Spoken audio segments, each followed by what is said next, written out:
Today we're gonna do a grilling recipe, but it doesn't involve meat. We are gonna make grilled broccolini with nectarines or plums or apricots or whatever you have around, and a scallion Fresno vinaigrette. I'm putting it over a bed of millet. This is hearty, filling, delicious, veg-forward. Like, take advantage of grilling and grilling season and being outside all summer long and eating meals that hopefully take minimal time to cook, but give you plenty of time to luxuriate and enjoy, and do it in a way that is not about the meat or the fish, which we know that I love, but let veg and fruit be the star today. And actually, as a special little bonus, because you've been so good, we are also going to do some grilled halloumi. If you do not know about halloumi yet, halloumi is this cheese. It is one of the only cheeses I'm aware of that you can actually cook and really grill, and it holds up. I'm going to say the word, don't judge it by this word. I'm just going to say the word tofu because it holds up like a block of tofu, but it tastes obviously like wonderful cheese and has this like incredible kind of squeaky chew to it, and you can pan fry it, you can grill it like we're going to do today. It is truly a spectacular way to add a bit of richness into an otherwise pretty light but still very filling meal. Okay, let's cook.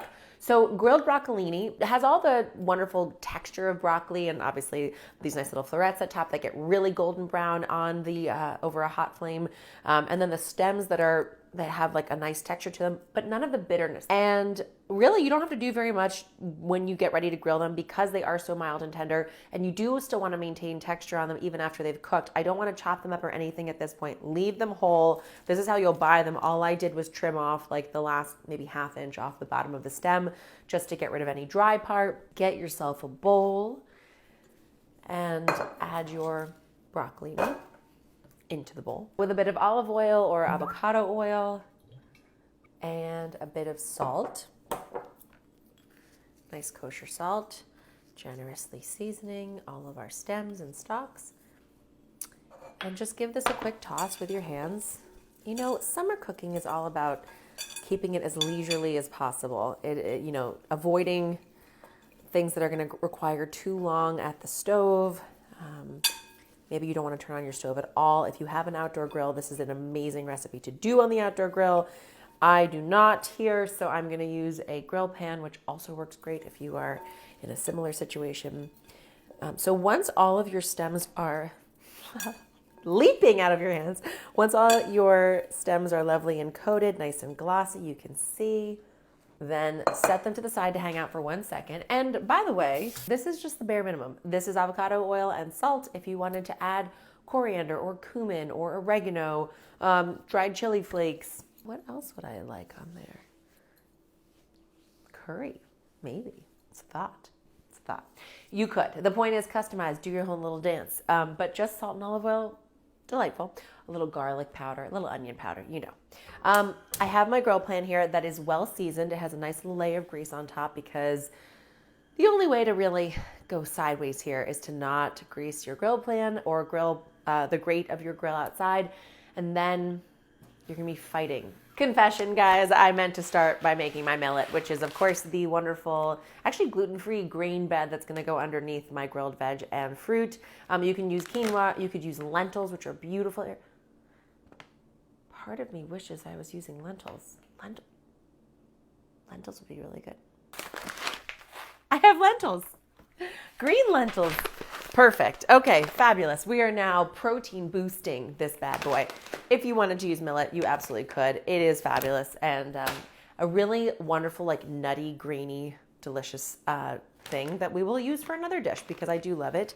It's very rich and warming feeling, but I feel this dish calling some lentils. Okay, we need 1.5 cups of lentils. We're gonna just rinse them quickly.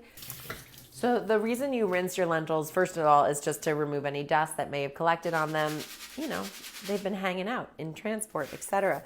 But then you also kind of want to just use your fingers quickly and just pinch your way through looking for stones. Because let me tell you something, if you like those molars, biting into a stone in your lentil blend is excruciatingly painful. Try to avoid it. 1.5 cups of lentils with 3 cups of broth or liquid of any kind. water in my case. And we will bring this up to a boil, then drop it down to a simmer and let it go half an hour, 45 minutes. I'm really looking for a very tender al dente texture on these lentils, not mushy. And if there's extra liquid that's left behind, it is like a pasta method. You can just drain the liquid off, no problem. But do watch the lentils because they jump from perfectly al dente, wonderful texture to mush pretty quickly. Lovely al dente, perfectly cooked lentils ready to be our base. So the lentils are done. Let's get started on the broccolini. First thing we want to do is get our grill plate nice and hot. A very hot, clean grill plate or grill grate is your absolute best friend when it comes to not having things stick. We don't want to fight with our grill. This is supposed to be painless, easy, effortless cooking. So very hot, very clean, and then a good greasing with, I'm going to use avocado oil today, but you can use any neutral oil of your choosing with a high smoke point. While that's happening, let's go ahead and cut up our halloumi cheese. I have to say, if you want to grill it like I'm going to do today, it's fabulous. Pan fried, it's equally amazing. It's great with watermelon. It's great on its own with just a little drizzle of olive oil or honey on top. It's kind of an amazing cheese. But the one thing I will say it really helps make it all that it can be is to chop it and then let it hang out on a dish towel for like 10 minutes just so that it has a chance to release any of the liquid. Because it comes in a brine. You want it to release any of that liquid and then you'll just pat it dry and you'll get going from there. I feel like halloumi not even out of nowhere, just like did this patient, slow and steady climb into the limelight. I think it had this underground popularity for years and people are realizing what an incredible asset it is, especially if you have vegetarian people in your life and you want something that has the chew of a heartier meat or protein of some kind, but want it to be cheese. Yeah, I feel like it's poised. It's on the edge of stardom right now. This grill pan is hot, hot, hot. Let's go ahead and get our broccolini on top. That is always a good noise. And one thing that is kind of a fun little tip to keep in your back pocket is when you're working with light but sturdy vegetables like this, light meaning they're not pressing hard onto your grill pan, you may want to weight them down so you achieve maximum grill mark and brownness. And to do that, you can just go ahead and use any kind of weight of your choosing. I am just choosing a cast iron skillet with a clean bottom. If you felt so inclined, you could put tin foil on top, but it's clean. So while that is going, I'm going to take what leftover oil there is in this bowl, and I'm just going to use it to toss together our nectarine halves. Nectarines are what I had at my store, but peaches work here, plums, apricots, any kind of beautiful stone fruit is a great find. And the riper they are, the more easily you will be able to pop them off their seeds. And if they're not popping easily, you just kind of have to work with it. You just gotta wedge it off into quarters, into pieces. Doesn't really matter. Continue working through your stone fruit. Come over here and check on your lovely broccolini. Give them a quick toss. Oh yeah. Look at that lovely char we got going on here. I have the broccolini here charred on both sides. I will show you how magnificent and golden brown and crisp this is in places. So delicious, but still plenty of texture. You don't want to take it so far that you're just dealing with only crispy parts. You want nice chew and lovely fresh greenness too. The weighting really helps to make sure that there's plenty of contact between the hot surface of the grill plate and your vegetable. This is fine. It's well greased right now. Maybe add like a tiny bit more avocado oil to make sure you're not going to deal with any sticking. I have my quartered nectarines in here, the halloumi that I've allowed to dry a little bit on my paper towel, and then just patted dry on the surface. And I can show you actually. See how much moisture comes out? Can you see? Just give your nectarines and the cheese a little toss in the remaining avocado oil and salt just so They get a nice little glossing. Here, come see in the bowl because it's pretty. Even I would eat this salad in a heartbeat. Just a little cheese and fruit situation. To our hot grill plate before it gets cold. You can take the heat down a little bit to like a medium now because these are more delicate than the broccolini. And fruit and cheese down. I will try to lay these out in an order that will make it easy for me to flip because I might need to address them at different intervals. And these will not get the weighting with the pan because they're much more fragile and delicate.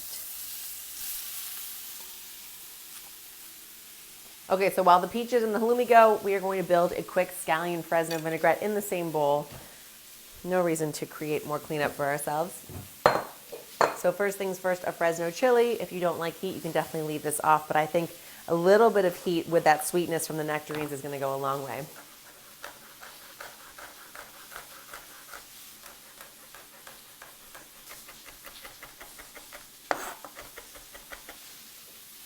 Fresno's into the bowl. Let's check on our fruit quickly. Oh wow, come and look at this. Oh my goodness. And you can see how easily they lift off. If they're fighting you, do not attempt to move them.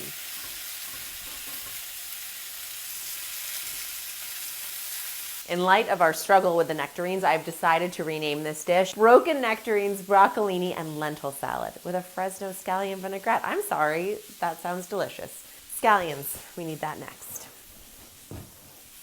Maybe let's start with 4 scallions, I bet. Let's try 4 to 6. Just stripping down any like outer layer of that sort of outer skin area.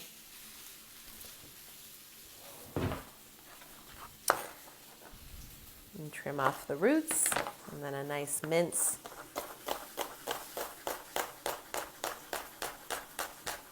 And I like to keep the scallions pretty thin here. I want them to really bathe in that vinaigrette. Nothing too large and in charge jumping out at us in the finished dish.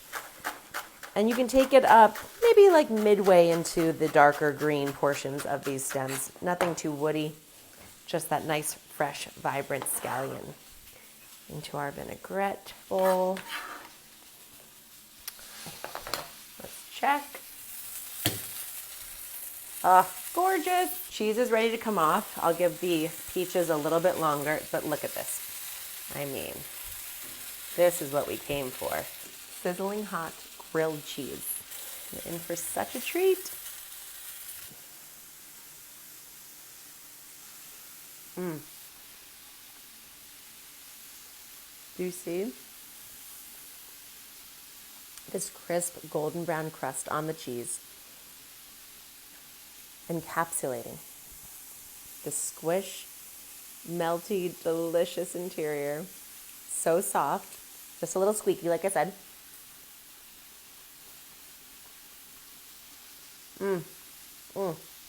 Creamy, so salty too. Honestly, that textured flavor combo cannot be beat. I'm gonna kill the heat on our fruit. Come see how beautiful and golden brown it is. And part of the beauty of grilling any fruit, but especially fruit that was a little bit hard, as you saw, is it does soften. It gets much more sort of molten and melting. It sweetens it up. So it's a really great way to rehabilitate fruit that was not ideal to begin with. Fresnos, scallions. How about some fresh mint in here? I love a little mint in with the nectarine flavor combo and the broccolini and the halloumi. It's good with all of them. Not too much. I would say like 5 or 6 leaves. We don't want it overpowered with mint. And just a little parsley, which I actually am not even going to chop. I'm just going to roughly tear it into our vinaigrette. I like when parsley kind of acts like a lettuce. Okay, about a 1/4 cup of parsley, olive oil.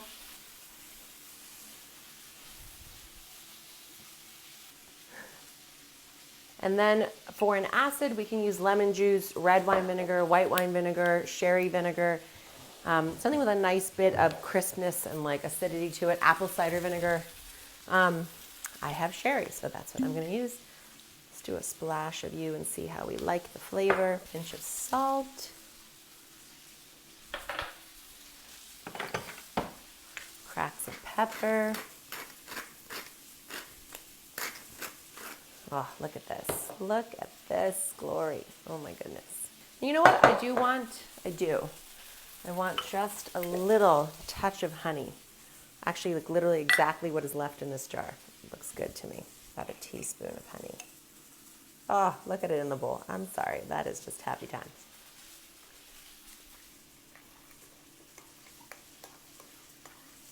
Colorful, flavorful, fresh, warm weather ready. This is your weekend feast. Okay, let's taste. Oh. Wow, wow, wow, wow, wow. And the heat from that chili, oh my goodness. It's the money maker right there. Okay, so here's what I'm gonna do. I'm going to add my still warm lentils right into this bowl so that they soak up the flavor of this vinaigrette.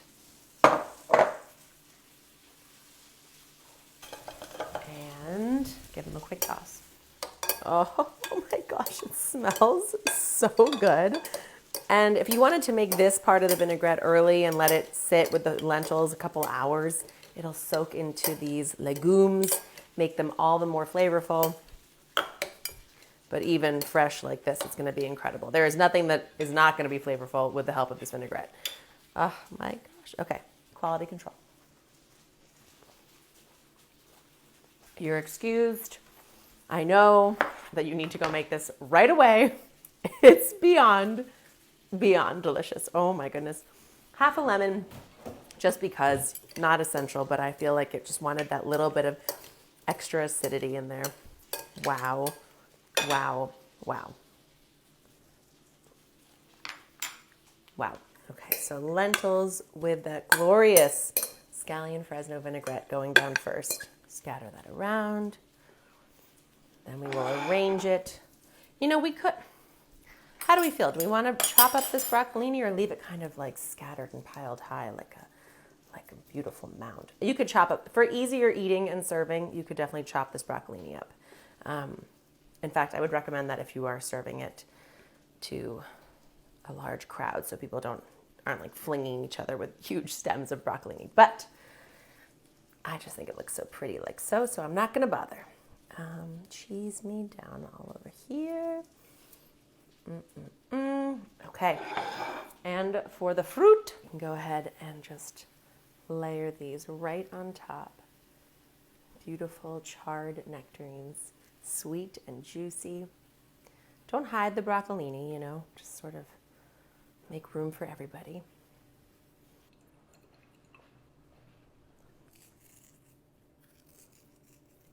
Your summer feast is ready. Broken nectarines, charred broccolini, halloumi, and lentils with a scallion Fresno vinaigrette. So many of my favorite things all in one place. Let's taste. All right, let's try the lentils first, although we did that already. Okay, let's try the broccolini.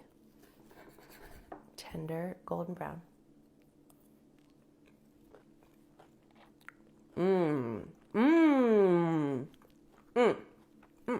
Let me tell you what I love here. I love that the florets are like, they soaked up a little bit more of the avocado oil and salt. They're like crispy and salty and delicious. The stems stayed really tender and green. Delicious. And going back to serving tips, I do think chopping it up into nice like inch-sized pieces would actually be great because it would kind of scatter through the lentil blend as well. But the presentation is just so pretty when it's all full-fledged like this. Let's try these nectarines. Wow, they are, first of all, can you see how like melting and tender they've become? I mean, they literally fall apart. So juicy. Oh my gosh, it's like nectarine jam and still warm. A little bit of that char coming through. Wow. Now let's cut into this halloumi. Golden brown char marks. Soft, molten middle. Crisp on the outside. Squeaky, chewy magnificence on the inside. All over a bed of the most sumptuous, delicious lentils. Tender, plenty of al dente bite. Bathed in parsley and mint and scallions and Fresno and honey.